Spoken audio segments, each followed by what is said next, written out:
Our next speaker is someone who could tell you firsthand about geoengineering. Her name is Kristen Megan, and it's taken her a lot of guts to come here and speak what she has to say, so give her a big hand. This presentation has been brought to you by Gigi Bowman for State Senate and Oath Keepers. All right, first off, I just want to, I know everyone else has said it, but I really appreciate everybody that has come out here today. It's not just showing up and supporting an event, it's actually listening to those of us who are here to share a message. So, as it was presented to you, I'm here to speak to you about geoengineering. First thing I want to ask you is, who doesn't believe it exists? Anybody here on the fence? Okay. Well, hopefully when you leave here today, you don't just believe it, you share the information that I'm going to share with you, and you get more people on board to stop this unethical crime. I want to show you a video clip because the first thing people ask me about geoengineering is, who are these people? Who are the people that are, kind of pushing the button to get this thing going? One of them, his name is David Keith. And David Keith has been low in the radar for a while, but he has written a book about climate engineering that has basically done more for the truth movement of this than anything. Because he is the frontline person that is the #1 advocate for geoengineering. And I want to show you a clip. It's about 6 minutes, so just bear with me. You ever look at those planes up there? They have contrails on them. Maybe all those planes are the contrails. Maybe they're actually spraying chemicals into the atmosphere right now, and Uncle Sam isn't telling us. Seems extremely unlikely. That the United States is not telling something to its citizens? That seems extremely likely to me. Read the newspaper. And, of course, there are a lot of problems with what they're proposing. It turns out plants need sunlight. Yes.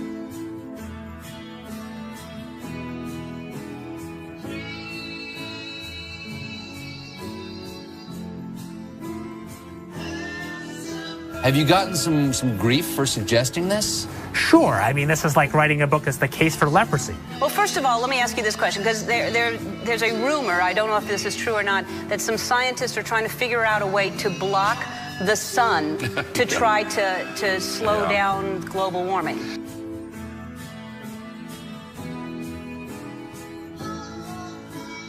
Could an individual start this? In practice, only a country, a big country. What about a man in like a hollowed out volcano with henchmen who occasionally shakes his fist at the sky and says, "They said I was a fool at Harvard. Who's the fool now?" It's All Things Considered from NPR West. I'm Arun Roth. If scientists get the calculations wrong, it could be catastrophic for life on Earth. Or what if the technology got into the wrong hands? Couldn't someone shoot poison into the atmosphere? So people are terrified about talking about this because they're scared that it will prevent us cutting emissions. Right, and also that it's sulfuric acid. I think you're bearing the lead. Is there any possible way this could come back to bite us in the ass? You put another kind of pollution, sulfur dioxide, up to orbit, cover the atmosphere. The sky won't be really blue in the way it is now anymore. Blanketing the earth in sulfuric acid, because I'm all for it. This is the all-chocolate dinner. I still get to have my CO2, and I just need to spray sulfuric acid. Right. All over the earth. Right.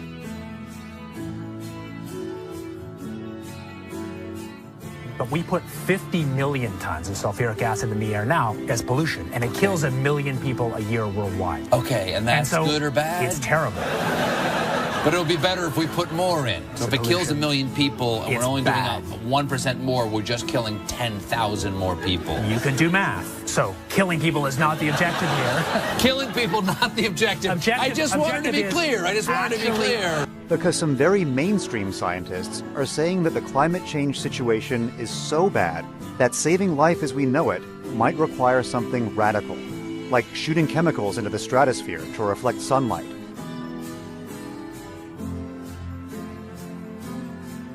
This is the kind of stuff I wake up sweating about. Exactly. Well, it's your goddamn idea.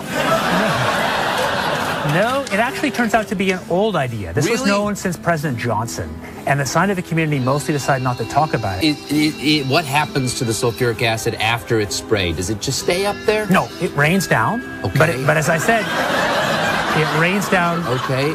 It's a tiny addition. Okay. And you'd put, say, 20,000 tons of sulfuric acid into the stratosphere every year, and each year you have to put a little more, and this doesn't, in the long run, mean that you can forget about cutting emissions. We will need to rein in emissions. We'll get to it eventually, yeah. But it does. But in the meantime, we're shrouding the earth in sulfuric acid. So it is that you could actually spray sulfuric acid in the stratosphere 20 kilometers over our head and use that to stop the planet warming up in a kind of ugly tech fix. You could spray something into the atmosphere to change. Spray pollution into the atmosphere to stop it warming. So in the end, pollution saved them all. We owe pollution. We owe acid rain an apology, is what you're saying. It would be a totally imperfect technical fix. Okay. It would have risks. It wouldn't get us out of the long-run need to stop polluting, but it might actually save people and be useful. The sky won't be really blue in the way it is now anymore. The chemtrails are being used in conjunction with HAARP.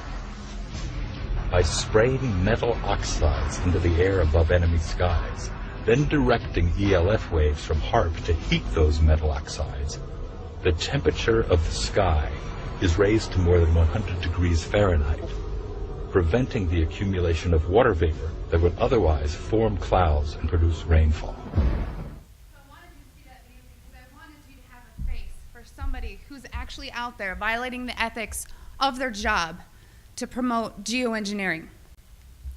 I'm going to talk about geoengineering, but I want to share a story with you. Every time I'm asked to speak, I public speak for a living. I'll go into that, but I don't get nervous to speak to you. What I get nervous about is not getting emotional telling you my story. Because in 2002, shortly after 9/11, like a lot of military veterans, I raised my right hand and I took an oath to the Constitution to hopefully do something meaningful with my life. 19 years old, unsure what I wanted to do. So I enlisted in the U.S. Air Force. My job in the U.S. Air Force was working in bioenvironmental engineering. So what bioenvironmental engineering is in the Air Force is equivalent to that of the OSHA and the EPA, if you're familiar with that.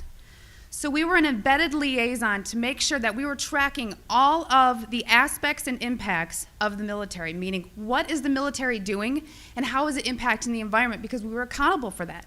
Being government, we did not get any special treatment. We just couldn't be fined being another federal agency. EPA can, but not OSHA. So from the health side, it was knowing what you do in the Air Force. What does your job entail that is hazardous to your health? And I'm going to give you an example.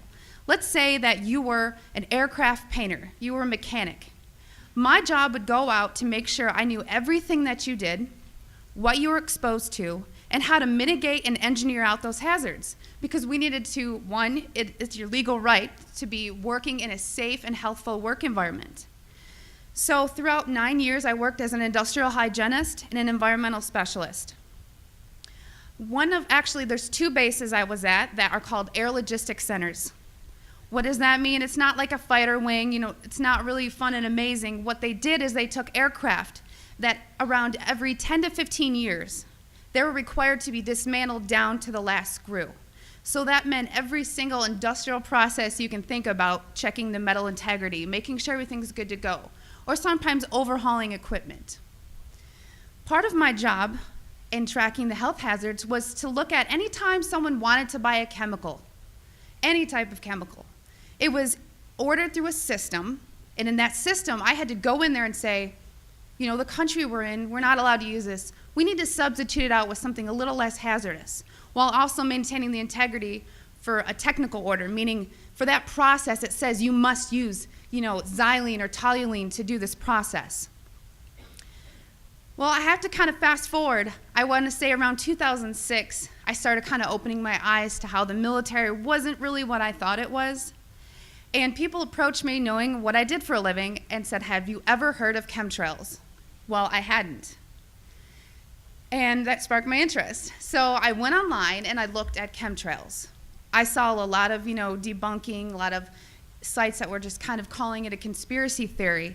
And I thought, well, geez, this is what I do for a living. Preventive health, making sure that people are not getting sick, especially in the workplace, and by things that we're doing that can affect, human health in the environment. To summarize it, in an attempt to debunk this conspiracy theory as I thought it was, I didn't debunk it. It literally changed my life. Like I said, this is hard for me because it's not easy standing here and telling my story. One day I was going through that computer system, which if you want to look it up, it's called an Air Force Form 3952. It is the approval of hazardous materials. I was finding tons and tons of large quantities of aluminum, barium, strontium in the forms of oxides and sulfates. And of course I knew that there's industrial processes you may not have heard of, but it's bead blasting, pneumatic sanding, shot peening. There is certain medias that's similar to that is used. However, I had already accounted for that. I would sit and look at this computer system and say, this shop wants to order this paint. I'm going to tie it to a task. We had to know what was being used, why it was being used, tracking it cradle to grave on how we were going to dispose of it to be compliant with OSHA and the EPA. One of the legal requirements in approving these is looking at what used to be called a material safety data sheet. On that sheet, it's going to list the manufacturer.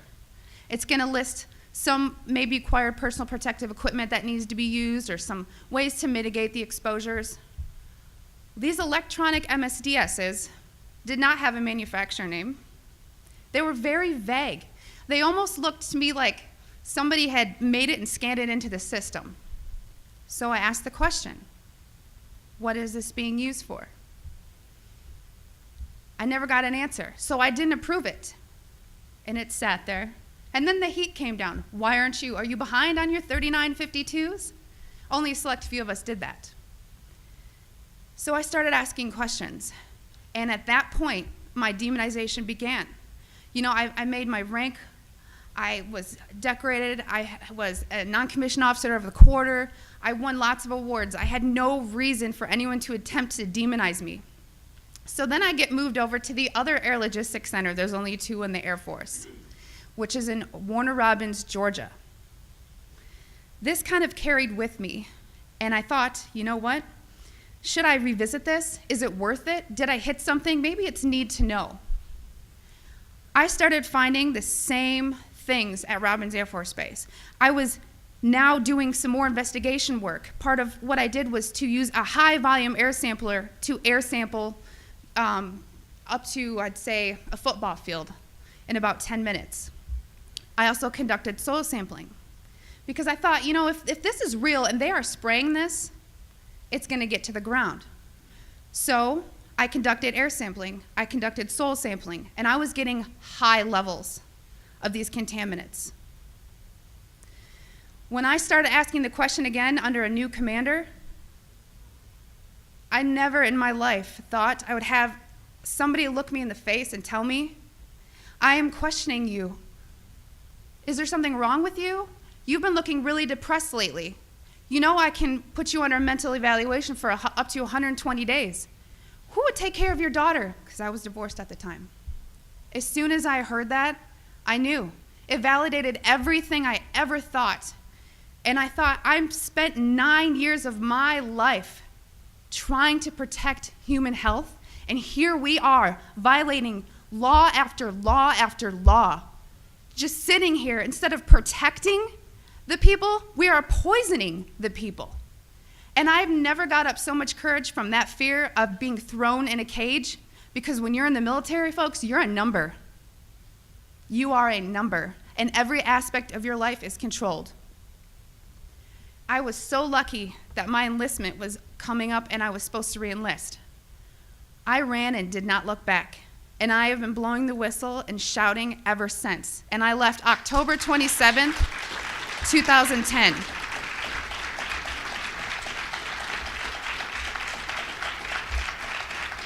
Thank you. It didn't just end there, though. You got to remember, there's a whole career field of people that work in bioenvironmental engineering. A lot of those people were told, do not talk to me. Do not talk to her. Do not email her. They were given no contact orders. Because my biggest thing was, if I'm just so, dishonest, don't you think somebody would come out and say, she was never in the military or something negative to discredit me? They've ignored me, but they've tried to silence me. Every time I fly, I am pulled into a secret room. I literally am tagged in the system for the TSA. It is difficult. As an industrial hygienist, I do very well for myself, but it has been so difficult after leaving the federal government to maintain employment. Nowadays, everyone runs background checks on you, and the first thing they look at is, wow, here's a whistleblower. And you ask yourself, if this is true and we are spraying the people, where are the pilots? Where are the people? I don't know if you pay attention, but look at Snowden. Look at Manning. People don't come forward because these supposed Whistleblower Act protections that you have are not enforced, they're not supported, and they really don't exist. Well, what I want you to take from this is to understand that I am being completely honest with you, and that geoengineering is occurring, it's been occurring, it is not new, and your tax dollars are funding this. I 100% know that the U.S. Air Force was involved, and it kind of, I think back to all these things that I never had noticed. If you don't know what to look for, you can't look for something. And once I realized a process they were trying to hide, people have come out of the woodworks, from EPA compliance officers to ex-people that I worked with in my career field, who I cannot state for obvious reasons. I've had pilots come forward. I've had people come forward that actually load the canisters on the planes.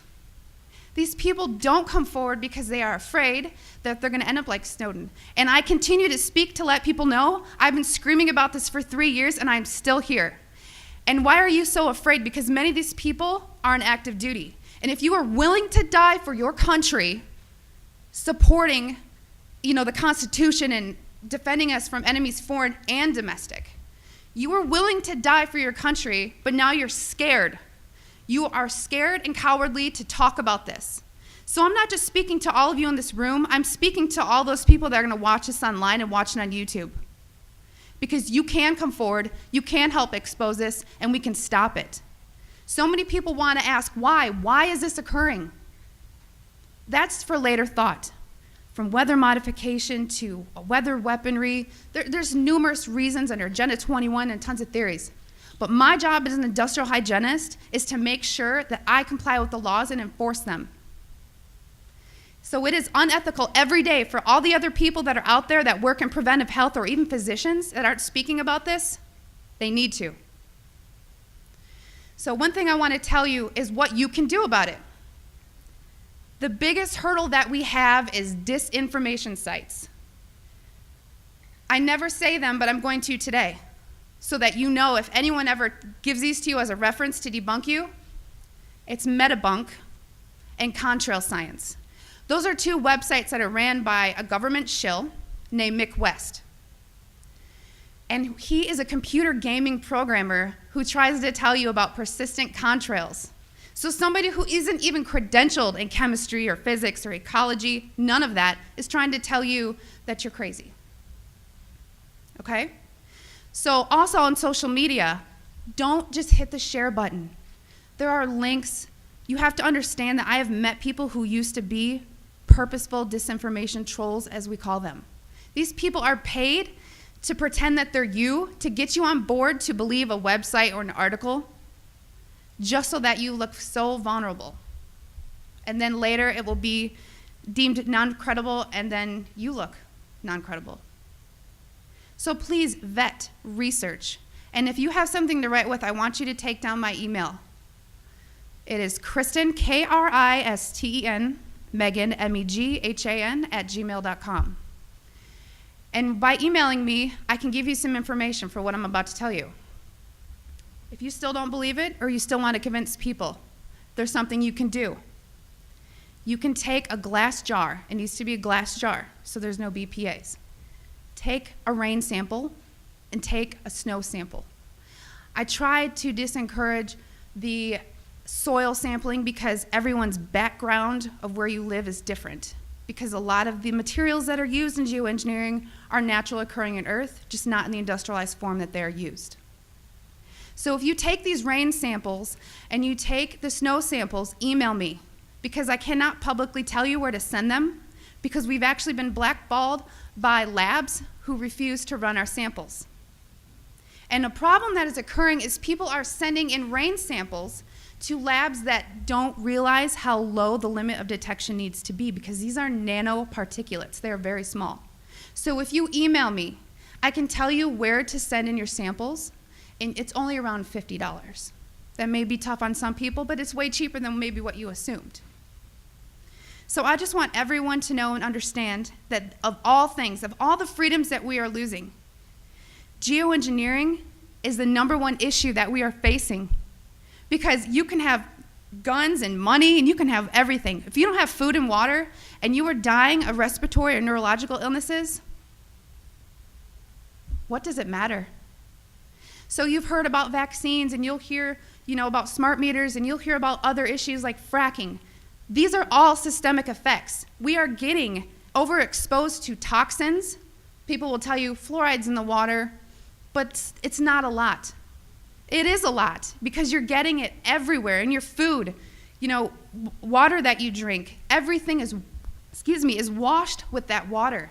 And you're getting your vaccines, all this, it's a coupled systemic effect, and our bodies cannot metabolize these toxins. So I just want to thank you for taking the time to listen to my story, and I will continue to shout from the rooftops. I don't care how many jobs I lose, I don't care how many friends or family I lose, because I took an oath. And in 9 years, I was not able to honor that oath, but I am today.